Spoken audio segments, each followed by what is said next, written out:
यसपालि त बन्द यहाँ त खतराकै राम्रो हुँदो रहेछ भने बन्द पहिला म आजभन्दा 3 महिना अगाडि आउँदा पनि हैन पुरै बन्द हेर्नु न यति बन्द बेची यसले अनि त्यसपछि फेरि अर्को रोपी अनि ठिक्कको भयो हैन अनि त्यसपछि फेरि त्यो पहिलाको खाने बेला भएर उक्काएर फाली फेरि मसिनो रोपी अनि त्यसपछि फेरि अहिले अर्को रोप्दैछ भने वर्षको 4 पटक टुसु रोपेर यता बन्दको फेरि यसपालि त कस्तो राम्रो भाउ आयो भनेको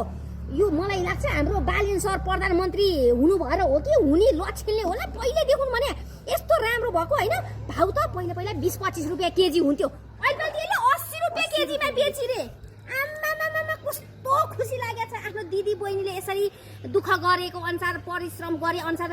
फल भनौँ न फल राम्रो पाए त कति खुसी लाग्छ 20 रुपैयाँ केजीको बन्द 80 रुपैयाँमा बेच्दाखेरि त कति खुसी भयो कि फेरि मख परि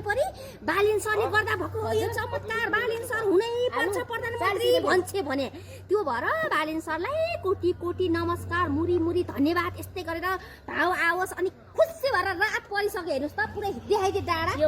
ले रात परिसक्यो भारतबाट तरकारी नल्याएको भएर ल्याउन नदिएको हो हाम्रो नेपाली अर्गानिक तरकारी खान पाउनु भएको भाउ आयो भारतको नि अब ल्याउन विचार उनले दुःख गरे तर पहिला चाहिँ हाम्रो नेपालको